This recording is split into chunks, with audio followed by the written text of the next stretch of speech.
Y'all doing okay? I'm doing the best I know how. I am studying as I always do. It is I don't know, today's Thursday, and school is kicking my butt.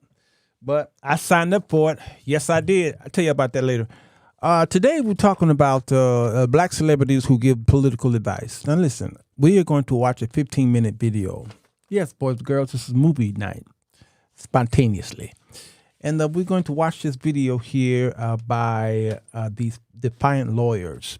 It was sent to me by somebody in the email, and they don't like. Some people don't like you to call their names out. They're like, so you did use it? Yeah, I did. I didn't call your name out. We tend to get our advice from people who don't belong in that area. They don't know much about that area of practice or study or expertise, what have you. They just heard about it. And we really got to be careful it's okay to be able to give you just the bare minimums of information. We all know a lot about different subject matters. All of us do. Every one of y'all who are watching me right now knows a little bit something about medicine, the body, physical health. All of you know something. You all know something about the Bible. You all know something about law. Because you got a driver's license. You know something. You're not in jail or prison right now because you know something. All right? Everybody knows something about all these subject matters. You do. But when media and people who we look to for information go to these other people who should not be practicing, or you should not be going in for advice, it becomes a very dangerous thing to do, because this person here is an influence over something else. Talk to them about that influence over that something else. But when you talk to them about something that affects us all, and if the wrong information is given to us, it could affect us in a dangerous way, don't put the camera in their face. I see you in 60. You're good. Don't stop it. Bass. It's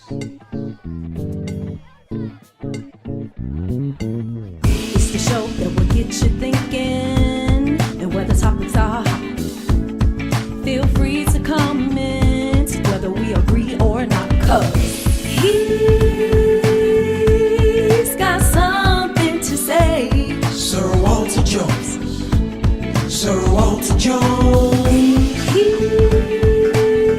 He's got something to say. Sirwalterj. Report live 7 days a week, always on time, but his time is not free. Sirwalterj, always on sleep. Latest trending topics had you jumping out your seat.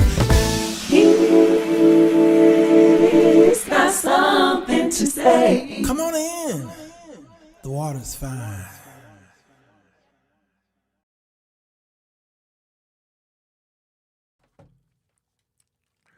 Hello, everybody. Sirwalterj Show. I'm here. It is the midday connection, baby. Come on in. Water's fine. Y'all all right? Good. I'm so glad to see y'all here on this here show. We're going to watch the Defiant Lawyers, nullifying systematic racism. Nullifying systematic racism on YouTube. It's a 15-minute video, 16 minutes, and we're going to see what they have to say. I'm going to watch this. I watched a few minutes of it, and I said I'm going to stop, and I'm going to do a live reaction to it with you all, so that we all could see if we can agree with this brother or not. But he brings up a great point. Kanye West.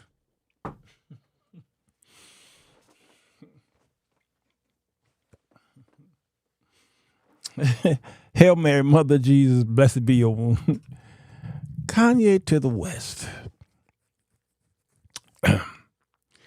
Kanye told you all that he loved Jesus. And Pitt said, don't do it. There's two people that I can't talk about. That's Kanye West and Martin Luther the King. Not in the negative, I can't. Only in the positive. Kanye West said that he loved Jesus. and that pastors took advantage of it. I'm talking big pastors, mega pastors, popular pastors, well-known, rich pastors, took advantage of it, shut their normal worship services down, and gave their pulpits over to Kanye to the West. And he brought his choir in there. Even down in Texas, where all my exes live, he went down there to the Smiley Preacher, and the Smiley Preacher gave his stage to this dude. If I was to call Jamal Bryant, because he was one of them, and say, hey, man, I want to come down there and sing a song and preach the gospel of Jesus Christ, he'd be like, who are you? And no, thank you. And he'd have hung the phone up on me. If I had called the Smiley Preacher, if I could get him on the phone, he'd be like, no, we don't do that. But because it was Kanye to the West, everybody opened up their doors and let him in. And he did his thing because he said he loved Jesus.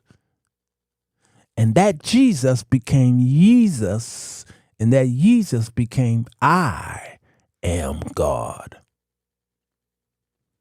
And none of these pastors are saying nothing. The same pastors that let him in ain't saying crickets.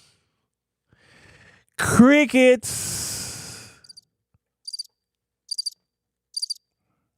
They're not saying nothing. Nothing. I wonder why. We have to be careful who we let in our houses. That young man then went stone crazy, and now he's hooked on a drug.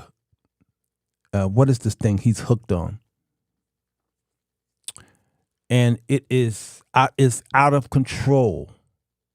He had this surgery done in his mouth. Cost him $800,000 to put all that junk in his mouth. That's why he talked funny, sound funny. And now he says, I am God. There is no God but me.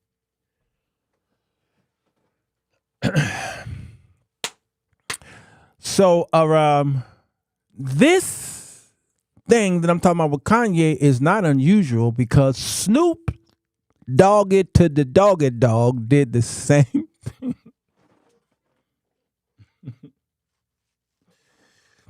So did Little Richard. And so did I so in love with you. Yeah, Nathan Grant, laughing gas. He's hooked on laughing gas, TT.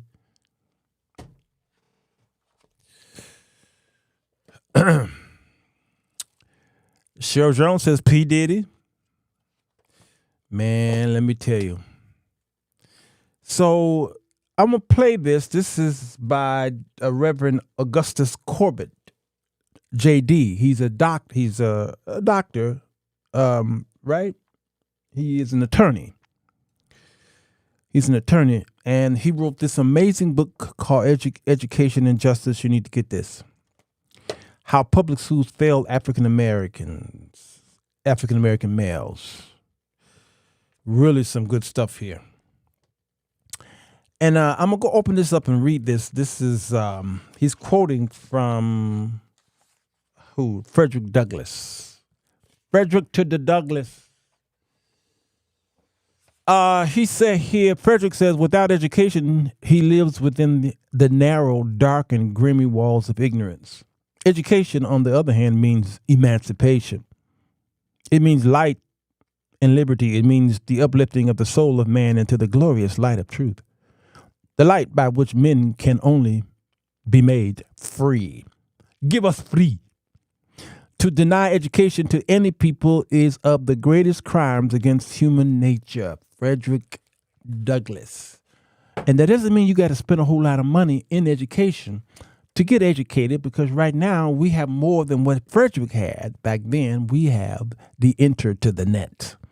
And we could get more education today, not paying a dime, than they did when back then, but seemed like they were smarter back then. And it doesn't matter if you're reading fiction or nonfiction, what have you. It doesn't matter of fact, I'm reading a book here by Donna Weaver. It's called The Battle Between Good and Evil, Mordecai versus Austin. It's really some good. It's not as long, but when I have the time and shoot the breeze, I pull this out and say, "What's next, Donna Weaver?" Donna is in the comment section right there. Now, don't go to Amazon and get it, because I want her to get all her money. So I'm gonna find a way to. I'm gonna show y'all on another show where to go and buy the book to support a bunker. You wanna read some good, brilliant writing by one of us? This one right here. Don't go to Amazon. You're gonna go to her personal website for it. We'll talk about that when I come back from South Dakota. All right. So let's go in here and see what we got going on here. Hey bunkers, monkey moves, blessing to you, man. Unholy hands, blessing to y'all.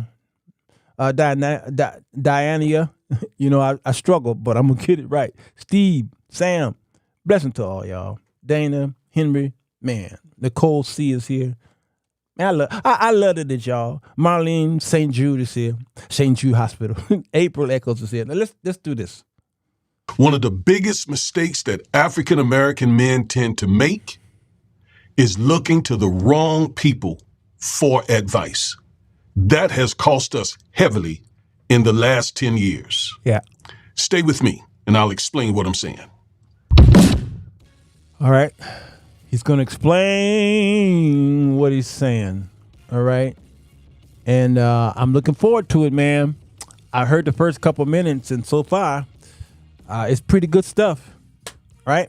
Y'all hit him up. Let him know that I'm watching the show. I am Attorney Augustus Corbett, one half of the Defiant Lawyers.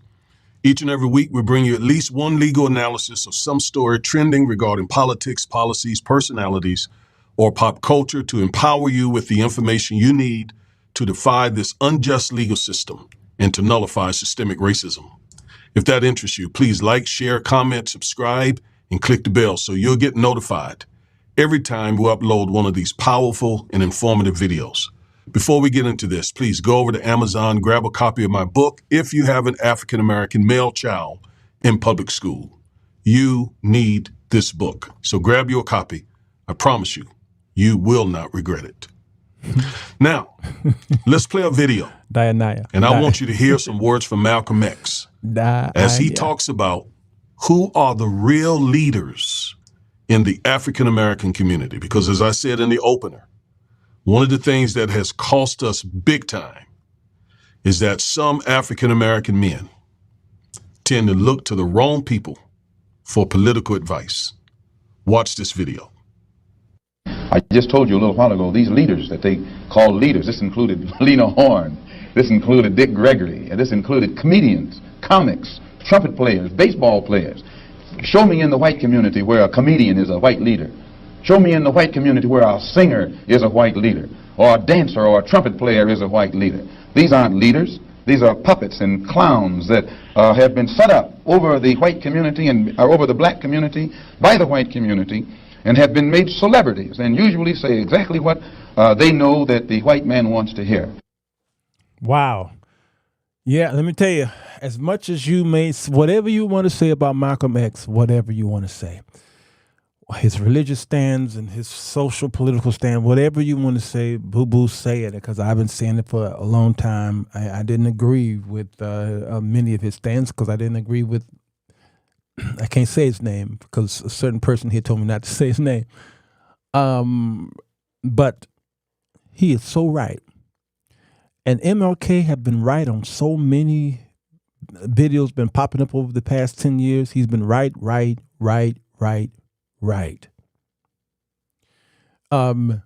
Donald Trump, when he won the presidency of the United States in 2016, he was at his Golden Palace in New York, the Trump Hotel, And every time somebody went to the elevator to go upstairs with him who had a black face, it was somebody who was not a policymaker. It was not somebody who's part of the black caucus. It was not a black lawyer. It was not, no. Who was going up that elevator with him? Entertainers. Because that's the way they have always looked at you. That's how they always influenced you. Get somebody who makes them jump up and down and dance and do a jig. Get somebody who is the Pied of the Pipers. Get somebody who make them laugh, who juggles, who plays ball. And we saw all entertainers who went to see Donald Trump. And the biggest entertainers that we saw who went up in that office were pastors.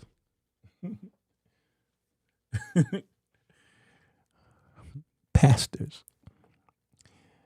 Oh, I get in trouble all the time. Just like Malcolm X just said, some black men, not all, make the huge mistake of taking political advice from the wrong people, such as athletes, comedians, rappers, and so on.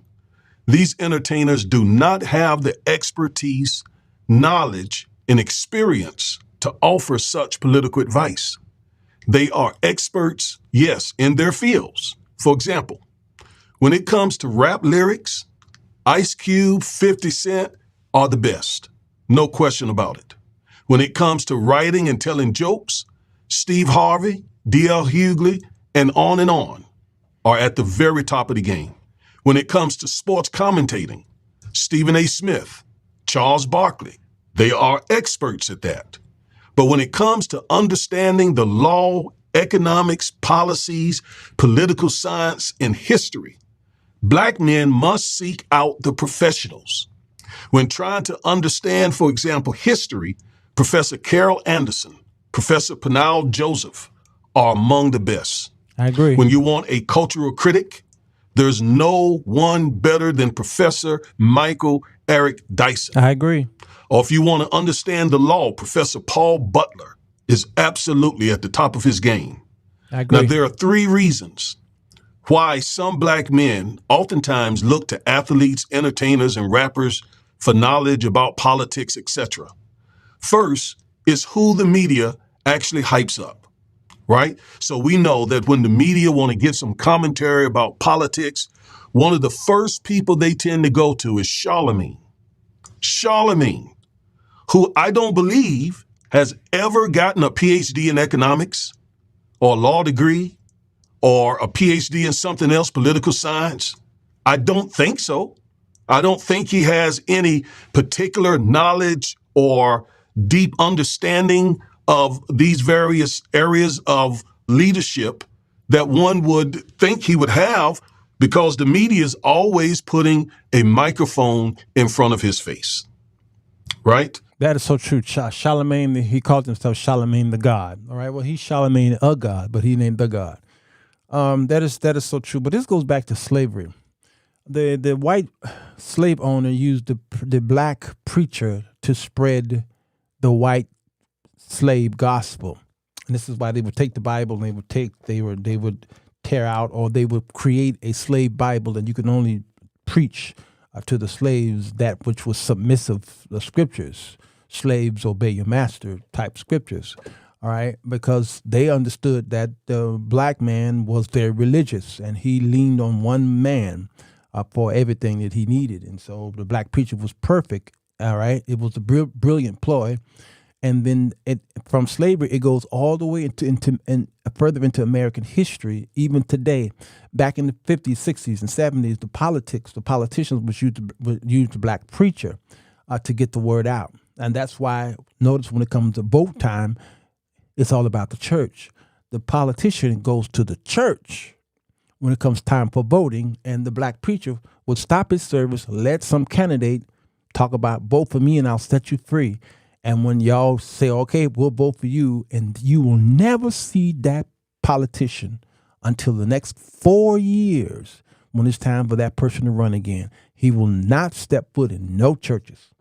You understand? And this is what the church have always been used for. So these white politicians, they know what they're doing. They know. But notice what he said. But when it comes to who their leaders are, political leaders over on the white side, it won't be no white entertainer. Oh, absolutely not. Funny thing about that, and I'll say this in a minute. So the media hypes these people up. Just what Malcolm X said. The media hype them up, and then those people tend to become the go-to experts or talking heads where black issues are concerned. And they should not be, because again, they just don't have the expertise, the knowledge, the education, and so on. That doesn't take a thing from Charlemagne. He's good at what he does, right? Speaking on the radio, dealing with cultural issues, and so on. But he is not the person that we should go to and look to when it comes to black leadership. He has his opinion. He has the right to express his opinion, but he should not be one of the political leaders of the African American community. Another reason why these entertainers and athletes tend to become the leaders in our community is because it's who we tend to see in our communities. When I was growing up, you know who I saw mostly? I saw drug dealers, I saw thugs, I saw criminals. That was mostly what I saw. And that was mostly who I gravitated toward. And it's the reason why I ended up dropping out of high school and so on. Because I wanted to be just like them. I did not see doctors, lawyers, engineers. I didn't see that. So as a result, I didn't value those people. I valued, again, the thugs and the pimps and the drug dealers, and that was who I wanted to be. So some of this has to do with who we see on a regular basis. Third of all, there is some anti-intellectualism that goes on amongst some African-American men. Yes, right? Anti-intellectualism.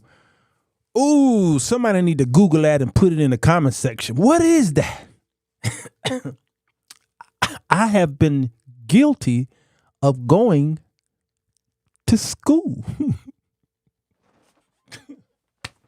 Do y'all not know that some of my pastor friends, elder, clergy friends were a little upset at me because I decided to go to an institution, that I decided to join the academia fraternity. I ain't talking about no Greek fraternity. I mean, join academia, which is a fraternity in itself. And they were like, that's too much intellect. And they're going to do this to you, and they're going to influence you this way, and they're going to do this. And then I'm like, you see, that's the problem with you, though. You're going to keep beating that same old King James vernacular, and you don't even understand the language and how to interpret it. And you keep misleading these people down a rabbit hole. And then you upset with me because I'm trying to be even more intellectual. And that is anti-intellectualism. It is, all right, Pitts is putting it here. Anti-intellectualism, I can't put it on the screen because it's too big, is a general distrust of intellectuals and experts, and can also be defined as hostility to intellect and intellectualism. It can be expressed as a rejection of education and philosophy and a dismissal of art and literature, history, science. Anti-intellectualism, intellectuals that is, may view educated people as a status class that is detached from the concern of ordinary people. They may also embrace folk wisdom, pseudoscience, and life experience instead of scientific facts. That's what that is. And that's what the church has done. Somebody coming in with a mental illness and what have you, all they doing is putting oil on them and laying hands on them and sending them back out to a worse condition, instead of studying the facts that this person has a mental illness. Still pray for them, but you got to get them the help that they need. It's about practicality. I understand your faith, but maybe your faith ain't strong enough to heal this person. So still have some faith and still pray for this person. But then when you get through doing that, send that person to a professional. Practicalness. Because Jesus was practical himself. How was he practical? Because those lepers came to him and he healed them through the power that God gave to Jesus Christ through his own faith, because he was 100% man and 100% God. So he still healed them. But guess what Jesus told them to do after he healed them? Can somebody please put it in the comment section for those of you who are students of the word? He was not an anti-intellectual person.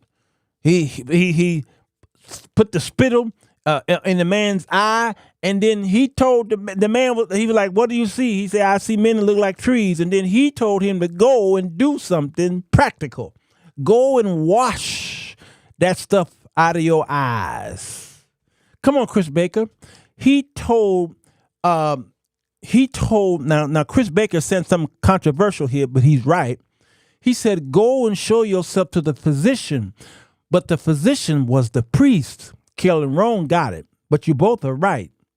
Go and show yourself to the priest, because the priests were the ones who could proclaim somebody healed. You understand? So when you all are doing this work in the church and laying hands and spitting on folk and putting oil on them, you're doing a good work, but then tell them to go to the doctor so that the doctor can confirm that this person is healed. Do you understand? Stop being anti-intellectuals, because the evangelicals were telling y'all there is no such thing as global warming because it snowed in Chicago and we got 3 feet of snow.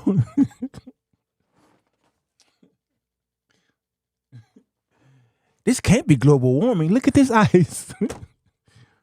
Some of the dumbest people I know are Christians. Y'all offended? Huh? I said some. I may not be talking about you, but some of the dumbest people I know are Christians. But yet, I didn't hear not one of them say there is no global warming. You know why? Because every state has been living through 100-degree weather. And all of them folks are silent. They silent. How are you people? They don't want to value those other black men who have achieved some education, some success. You know, they attack them. They call them Democratic shields. They call them boule. They call them, these names because they don't want to acknowledge that these guys have reached a level of success in their chosen fields. So black men tend to attack those other black men who have achieved some things. Mm-hmm. So here are the folks that tend to get mics put in their faces all the time so that they can tell us what they think the black community should do. Again, they're athletes, comedians, rappers, and so we see 50 Cent, we see Ice Cube, we see Stephen A. Smith, we see Steve Harvey, we see Charlemagne, we see Charles Barkley. These guys are great guys. I'm not trying to insult these guys. I'm not calling these guys dumb or stupid or any of that. These are well-accomplished guys. Absolutely. These guys have done well in their fields. They did. And again, if I want to laugh, Steve Harvey is among the best. Yeah. If I want to know how to rap, I'm definitely going to look to Ice Cube. Yeah. If I want to talk about hip-hop culture, Charlemagne is right up there. No question about it. Yeah. Charles Barkley when it comes to basketball. Yeah. But when it comes to political leadership, these are not, or they should not be, our leaders. Right. Now, remember earlier in the show, I said that whites do not pull up entertainers to lead and guide them on political matters. Then I said, except for this one person. Y'all heard me say that, right? And I said, I'll tell y'all who that is later. Did y'all hear me say that? Well, we see it today, don't we? Look what Marquisa Knox says. Wasn't Ronald Reagan an entertainer? Jesse Ventura, Arnold Schwarzenegger, Kane, a.k.a. Glenn Jacobs, absolutely. Y'all heard me say that, right? Y'all know who I'm getting ready to talk about, right? And here's the thing about Ronald Reagan. Ronald Reagan, although he was an entertainer, he entered into politics and began to do a lot of social stuff, and then he began to study it and became the governor and worked his way up to the presidency of the United States. So some of these guys are an exception to the rule. Nothing say that you can't be an entertainer and then move into another field. Many of you went to college and you had one field and you changed your degree, your major 3-4 times. I did. I was a business administrator, and then I actually went into school for pre-law, then business administration, and then accounting. Oh, I was, then I decided, I'm going to do a music career. I was changing all that while I was in school, in college, right? So as it pertains to white evangelicals, they chose Donald Trump to be their leader. And not just their leader, but the hand of God is on his life. That type of leader. That type of leader. No ambiguity, no middle of the road, no, maybe, no. No, he has been specifically chosen, Cyrus, by God to lead this nation into the next century and to usher in Jesus. He became a type of Christ. So when we say that the whites don't use these entertainers, this is true. Typically, they do not. Unless they find one who speaks for them on 1, 2, or maybe 3 policies or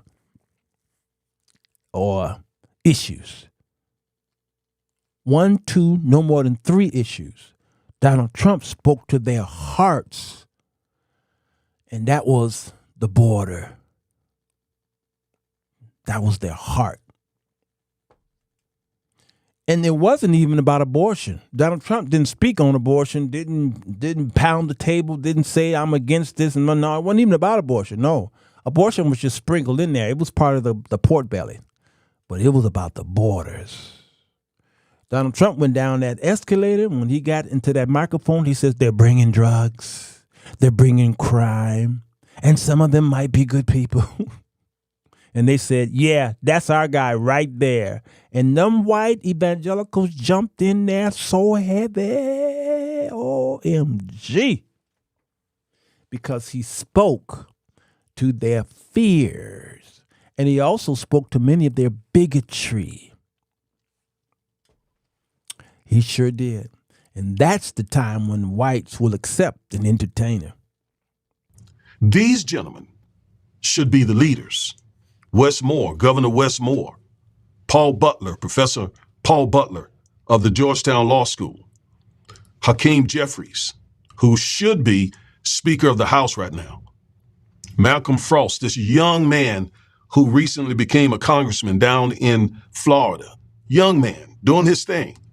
These are the leaders. Those are the ones who are making those decisions in the halls of Congress and so forth that are really impacting the black community. Yeah. So those are the ones that we should look to, not the athletes and the entertainers, not for political leadership. They provide, those entertainers and athletes, they provide a very valuable service to our country in the sense that they help us be able to let our hair down and relax and get some downtime and enjoy some sports, some basketball, what have you, right? Mm-hmm. But not when it comes to political advice. And that's been part of the problem. We've been listening to the wrong people, like these people who have told young black men to vote the couch, that the Democratic Party has done nothing for the African American community. The facts just simply defy that. The facts, I'm talking about the facts, defy that notion. And voting the couch has hurt us badly. It has hurt us badly. And why do we keep doing it? Because we keep listening to the wrong people. The wrong people. Now let's go back to these pictures. I want you to see who are the leaders of the white community. Here are the leaders. Now let's go back. The names the faces that he brought up there are men who are very controversial, not just on the right, but also on the left as well. Among we who are Christians, we who are black Christians, at least, whether you Baptist, Pentecostal, or whatever, they are controversial, absolutely. But they're intellectualists and philosophers and what have you, and even Eric Tyson, what is his name? He mentioned earlier. He's controversial. He's one of my favorites as far as intellectualism. I like listening to him because, man, he's sharp, but he's controversial because he also pushed that whole abortion thingy, and it's a horrible stain as a man of God to push abortion the way he and many of the black preachers do. It's really sad. But Eric is one of the great, I wouldn't call him one of the great preachers. He's one of the great orators. I mentioned him when I was speaking at Springfield Baptist Church a couple of weeks ago. I mentioned his name, not as one of the great preachers per se, but one of the great orators. Al Sharpton is a great orator, but he is not a great gospel preacher. No. And the problem is you can't tell the difference between the two. There are men in the pulpits today who we herald as great gospel preachers, but they're not gospel preachers. They are great orators. Jamal Bryant in Atlanta is a great orator. He can philosophize and sneak certain calisthenics, is what we may call it, into the pulpit, or stage, or whatever you want to call that place. And he is heralded as a great preacher, but he's not. No, he pushes in philosophy, New Age,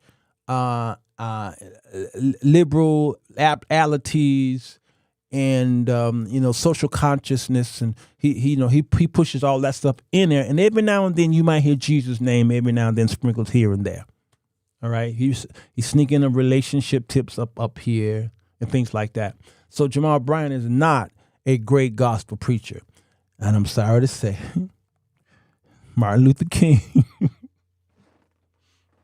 I gotta be allowed to say something. I gotta be allowed to say it.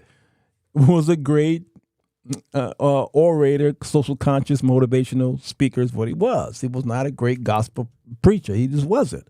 Joel Osteen is a motivational speaker. Daniel, they're not gospel preachers. All right, Daniel, yeah, I had him screwed up. Okay, so we have to be careful to not mistaken the two. But I know how to eat the meat and do what next, y'all? Of the white community. And there's no ifs, ands, or buts about this. Leo Leonard, who is a part of the Federalist Society. Kevin Roberts, who's over the Heritage Foundation. Gene Hamilton. J.D. Vance, who's Trump's vice president running mate. These are the guys who are leading the white conservative movement. And they have tremendous expertise. Kevin Roberts has a PhD. Leonard has a law degree. Ken Cuccinelli here has a law degree. These guys are at the top of their game. They are qualified, and they're the undisputed leaders of the white conservative movement. Now, these guys are not the leaders of the white community. Tom Brady, Luke Bryan, right? Aaron Rodgers. You don't see, as Malcolm X said, you don't see the media putting mics in front of their faces to get their thoughts on what white people should do, what the white community should do politically. That's true. That's true. No. And you don't ever hear white people attacking these leaders of the white community. True. Calling them, Republican shields or what have you. No, it is undisputed that these are the most qualified folks to lead the white conservative movement. Mm-hmm. And so whites look to them and celebrate them. That's not the case in our community, unfortunately. Yeah. Unfortunately, those who are qualified to be the leaders, they get attacked. They get attacked. There's so much distrust. There's so much hatred, black men, that sometimes we find it hard to celebrate one another, right? We find it difficult to celebrate those who have achieved a lot of education, for example. We find it difficult to celebrate those who are in those spaces where they can really make some changes. Sometimes we black men, we're like crabs in a barrel. Yeah. Right? We just don't celebrate each other. We don't value one another. Right. True. But when we do, I do, but I also have the freedom and the right to be able to dispel a falsity or fight against something that I feel is misleading my people down a rabbit hole. And some of these men that you put on the screen there, Brother Augustus, is too controversial for me to celebrate in its totality, in this person as a whole. No. The Democratic Party, I will say, has been good to the African American, hands down. If you want to compare them with other parties, the Democratic Party has been good to them. But the Democratic Party today is not the same Democratic Party yesterday. And if you talk to anybody on the right, they'll say there was no switch. There was a switch. And if you go back in history, because many of y'all you hate history, all right? If you go back in history and look at what's named the Democratic Party is not the people of the Democratic Party. What's named Democrat are the ones who gave us the Ku Klux Klan. What's named Democrat gave us the Jim Crow laws. What's named Democrat stopped us from voting. What's named Democrat was the one that was lynching us. That was the Democratic Party of yesteryear. This is why your grandfather was a Republican. It sounds unheard of to be a Republican and a black, but your grandfather, including Martin Luther King, was a Republican. Do you understand? It wasn't until, the Republican Party and the abolitionists are two different sets of people. You'd think they're the same, and those who were the Republican Party said, no, we were the ones who were trying to get rid of slavery. No, you were not. No. There was the Whig Party who couldn't get along, so they split up, and then they created the Republican Party, and there still were those Whigs who was a little less popular, and then there were the abolitionists. They were three different parties, three different entities, and then they chose Abraham Lincoln as the leader of the Republican Party. Abraham Lincoln was not an abolitionist. He was a Republican who wanted to save the Union, not to get rid of slavery. If you don't know that history, you're going to jack it all up. So when you hear Republicans say, we tried to get rid of it. No, you did not. It was the abolitionists. And you thought that they was too radical. It was the Republicans who says, let's get rid of slavery if it would save the Union. And if you look at Abraham Lincoln's speeches and look at his debates with Stevenson, who was the senator here in Chicago, you'll hear his dissent or his division against the abolitionists. He knew he had to talk abolitionist talking points, but he knew he could not represent the abolitionists. And so he said, listen, I'm all about saving the Union. There are slave states and there are allowed territories, slave territories, okay? There's a difference. And there's the Union, there's the North, okay? And he wanted to keep the Union together. And he says, if I could keep slavery and it keep the Union together, then keep slavery. That's not an abolitionist point. But if I can, if it means if I can disband slavery and it keeps the Union, then I'm gonna disband slavery. I'm not here to fall in love with the black man. The black man should have his rights, but if his rights will cause whites to lose out, then I prefer him stay insubordinate to us. These are his words. I'm just paraphrasing. Do you understand? So the Republican Party today is not the Republican Party of yesteryear. And this is why when you go to their convention, the cameraman is painfully looking for a black face in the audience. And when he hones in on one, He stayed locked on that one black guy. But if you look at the Republican Party of yesteryear, it was blacks everywhere. Adlai Stevens. No, not Adlai Stevenson. Adlai Stevenson wasn't born back then. It was Abraham Lincoln debate against the other Stevens. Google it for me. Let's get back. You gotta learn this U.S. history, or you're deemed to repeat it.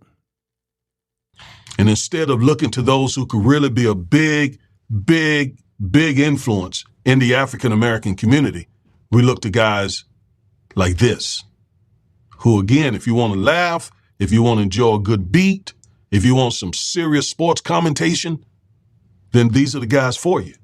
But when it comes to understanding the law, economics, policies, political science, these are not the guys to go to. These are not the guys to go to for voting advice. Who's the best candidate? What are the policies that you should be paying a special attention to? No, these guys are not the guys that you go to for that advice. They're just not. They're great guys. They're smart guys. They're brilliant guys. Don't misunderstand me. They're brilliant guys. But when it comes to the political space, you need to go to the folks who really know what they're talking about, who really know what they're doing. These guys. And these are just a handful Stephen Douglas of all the rest that are out there. There are many, many, many more. But the thing that disturbs me is, again, I hear Stephen A. Douglas. A lot of these YouTube folks I say Stevenson. attacking these men as Democratic shields, as bourgeois. I mean, all kinds of name calling, trying to diminish them, trying to devalue them. They don't want some of you brothers to look to these guys. So you tend to flock to these other people. Mm-hmm. And what you're getting is not sufficient to help you make the right political decision. Yeah, that's right. All right. So we got to be careful. I'm going to stop this because I got to get to my barber. But yes, so the Democratic Party, through Johnson, we thank God for him who, I think if it wasn't the fact that he was a teacher of Mexican children down in the South, he would not have had the heart to do what he did with the Civil Rights Bill. And his party was against this, totally against it. But he did something very bold, and I believe that the providential plan of God was in that man's hand to be able to push that bill through. All right, so that was the Democratic Party, what we know today, and he was only trying to continue on with Kennedy. It didn't start with Johnson; it started with Kennedy, who life was taken short. And Johnson decided to continue on with Kennedy's work.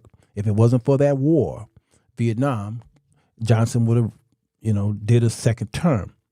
All right, so we need to know that history.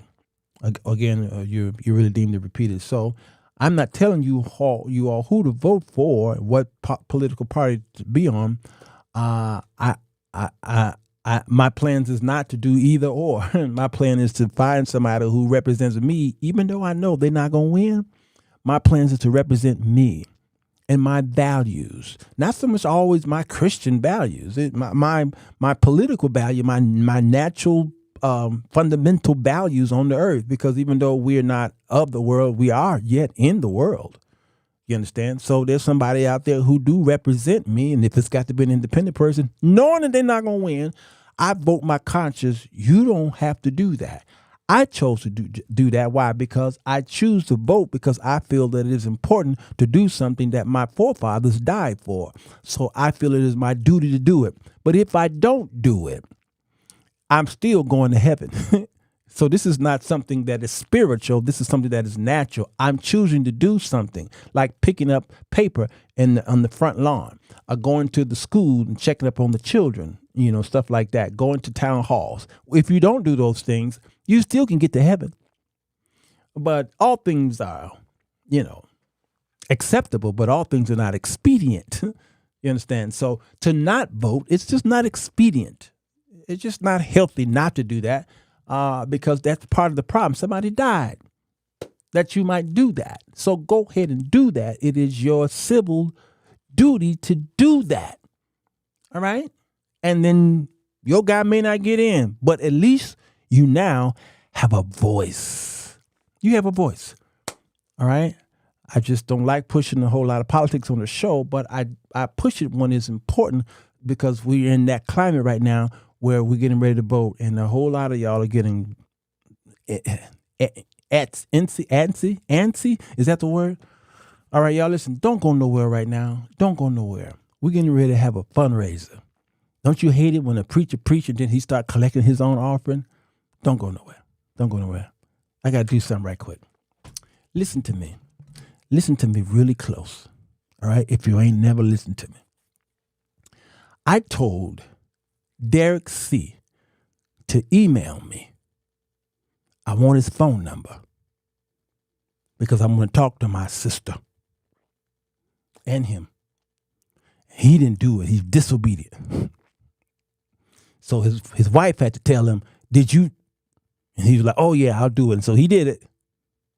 And I called yesterday because I wanted to talk to whoever going to answer the phone. I thought Derek was going to answer the phone, but nobody answered the phone yesterday when I called. They didn't answer, Sam. They didn't answer. It went to voicemail, so I left a voicemail. And then Nicole called me back. Nicole called me back. And then I was like, hello. She called me back. Derek wasn't even home. I don't know what he doing. He wasn't even home. So she called me back. Now, you ever hear a person's voice, but they don't look like, they don't sound like what they look like?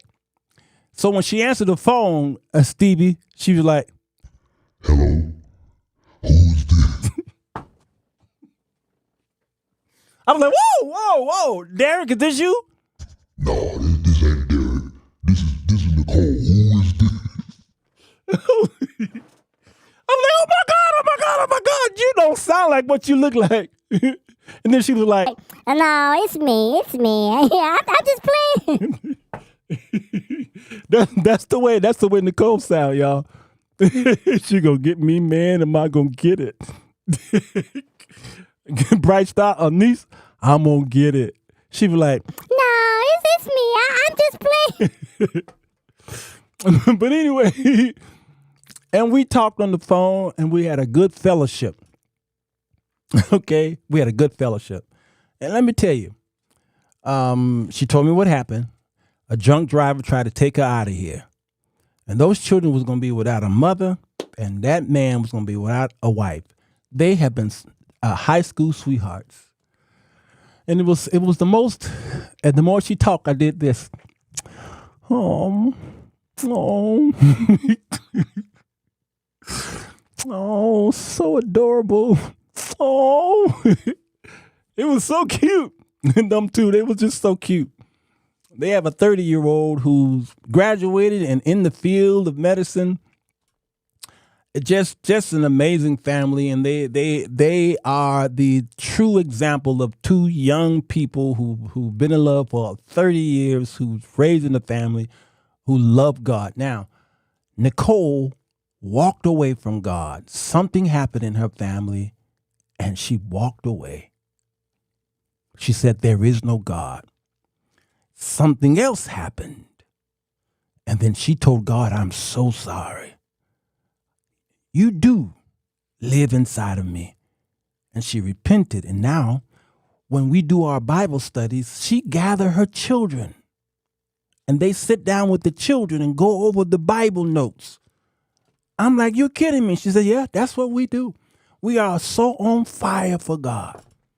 And she said, this accident here really was a wake-up call. I said, was Derek down there trying to kill folk over you? And she said, yeah, Derek went down there and acted a fool. He went down and acted a fool. Uh-huh. And so her story was quite gripping. But let me tell y'all something. Nicole can't work for 6 months. 6 months. That's a long time. They wasn't asking me for no money. It wasn't begging me for nothing. They don't ask y'all for nothing. All Derek said was, my wife had an accident, pray for us. Didn't ask for nothing. We are not asking y'all to buy a church building. That white preacher yesterday wanted $12 million or something like that. 20, how much was it? And Marvin Winans wants another 17 million. And what's that preacher down there in the South who wants 2,100 people to give $2,100 of 21 days on? Okay, all these men want a building, but let me tell you something. A woman at my church, the son was driving home from college and had a bad accident and totaled that car. And he was able to get out and walk. And we rejoiced that the life of that boy was saved. When after all that rejoicing is over, she still got a car note. The car is totaled. The insurance company paid for the total of the car, but she didn't have no gap insurance, which means she can't drive a car. She still got a car note. When I heard about that, I said, now, God, if I was a millionaire, man, I could bless so many people. I just don't have it to help everybody. It was Brenda Hester. I don't know if she's here. She CashApped me. She didn't even know about the story. She CashApped me, as she often do. She said, give this to the needy. And I took that money and put my money on top of that and gave it to that young lady that says, pay your car note. You still owe it. Keep your FICO score current. When I gave it to her, cash, and she fell in my arms and cried. And she says, Walter, I needed this. I can't ask for it, but I needed it. It's hard for me as a single mother to ask for money. I worked so hard, and I got this kid in college, and this young lady, my daughter, is in high school on her way. I can't afford it, and that's why she cried. When you all do what you do, the Lord hears it. We are not trying to build a building. We're trying to build lives. And this is why Paul said in 2 Corinthians chapter 8 and 9, to don't give so that I can collect this money to build another church. Paul said, I'm going to collect this money to give to another church who's poor, not so they can build a building, but so that they could eat and support their families. That's what the scriptures were saying. Gather up that money so that we could take care of those in need. He said, because one day you are going to be in need. I don't want Derek out there working overtime. I want him to go home and be with his family. Y'all do me a favor. Join me. It sounds like a telethon, don't it? Those kids are going to school. 4 of them are going back to school. They need book bags and pencils and pens and paper and all kind of stuff. There's Nikki's Cash App right there. She didn't know I was doing that. And Derek, in fact, now that he knows I'm doing it, he's upset. I don't care about Derek. Nikki 134. You're going to see the name Nicole Cunningham on the Cash App. Nicole Cunningham. All right? I'm going to give $100. And if y'all can match me, that's fine. But give 1, give 5, give 10.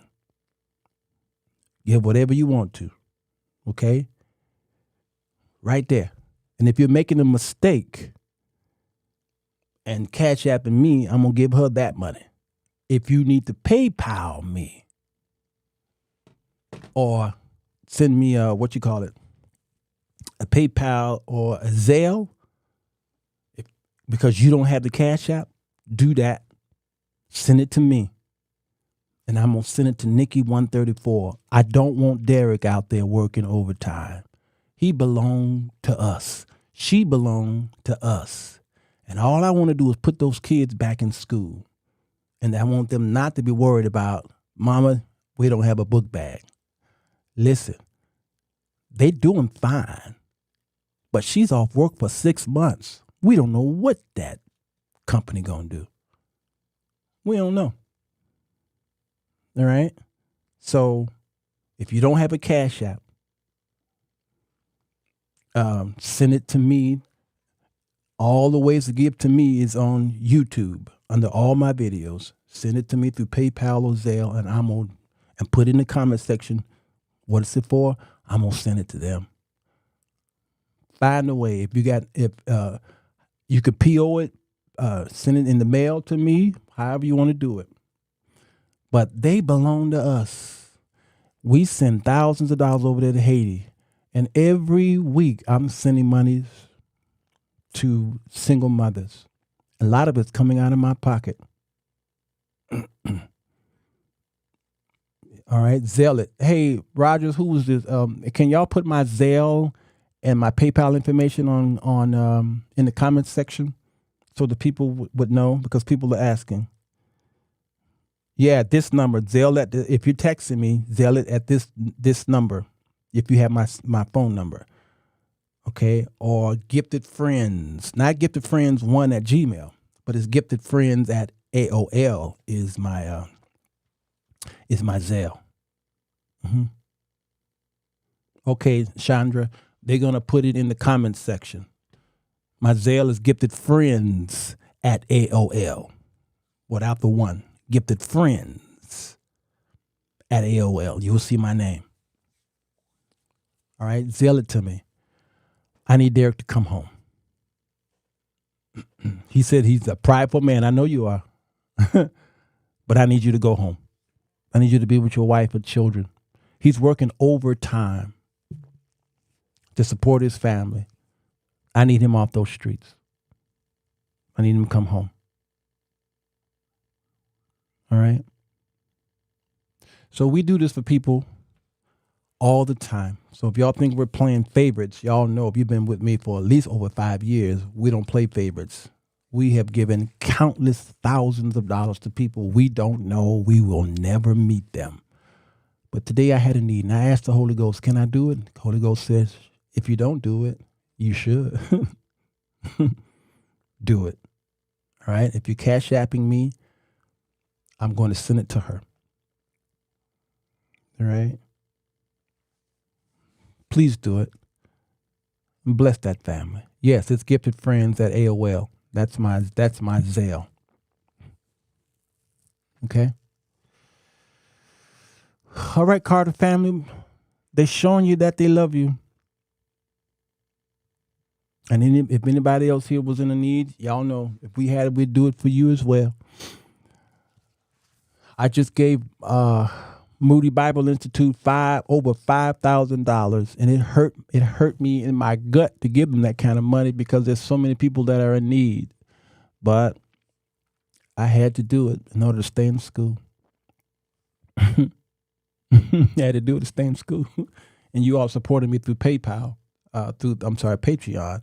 And so those of you who supported me through PayPal, I keep saying that, Patreon, I was able to pay that bill. All right, because you all want me to be an intellectual. So you're putting me in school. I want to thank y'all. Yeah, she's alive to continue to be a mother and the wife to her family. Amen. All right. So I see you all Cash Apps coming to me, and I'll forward that, whatever it is, to her. Okay. Meanwhile, you can send it directly to her. It's right there on the screen. Maybe you don't see it, but it's right here. Nikki, 134. Her name would be Nicole Cunningham. She's using Nicole Cunningham in the Cash App. I gotta go. I gotta get my hair cut, you all. God, I thank you for your presence, your blood, your love, and all that you've done for these people. What an amazing day we've had. A fellowship with each other, coming together to bless each other. Not just in fellowship with prayer and community and with our laughter and our jokes and talking about each other. We also can fellowship with our monies to let people know that we do love them. And there are people who don't have anything. Some just have $1 and they're giving $1. And I know, oh God, so many people keep telling me every time they do something like this, it comes back to them like that. And so I gotta thank you for those who are able to sow and plant so that they can reap a harvest. This is community right here, and this is the purpose of the ecclesia, to make sure that no one is suffering. So God, I thank you for this. And I bless you for this community that we have here. We love one another, and we love you, and we thank you for keeping us alive. We thank you in Jesus' name. Thank God, amen. Ariel, I gotta go before I get in trouble with my guy, and I'll talk to y'all later on. I am flying to South Dakota tomorrow morning. Will you pray for me? Because I get sick on airplanes, very sick.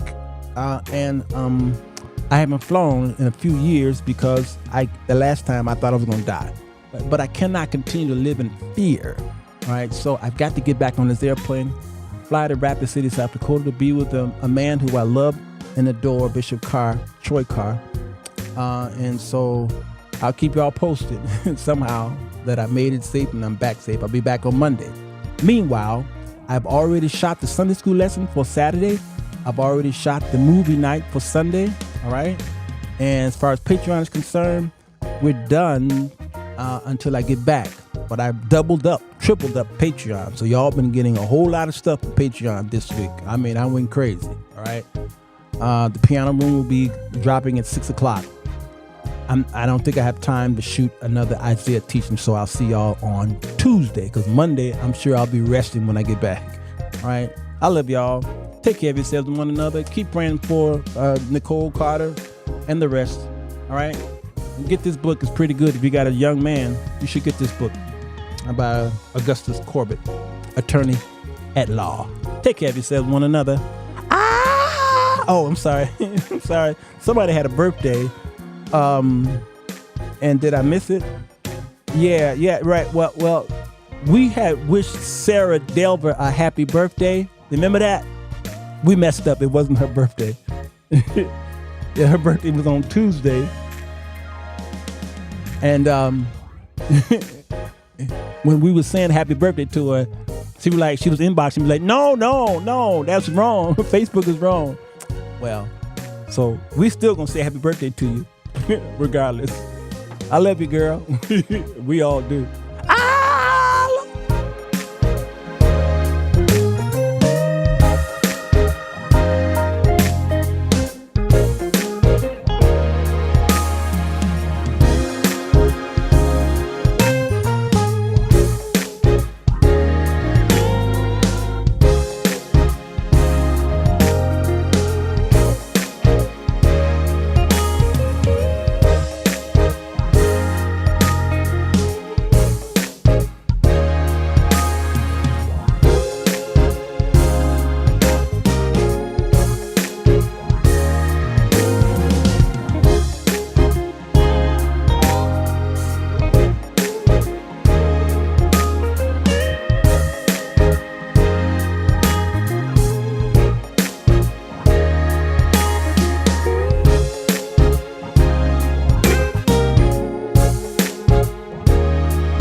Fellas, does it seem like you can't get a good woman?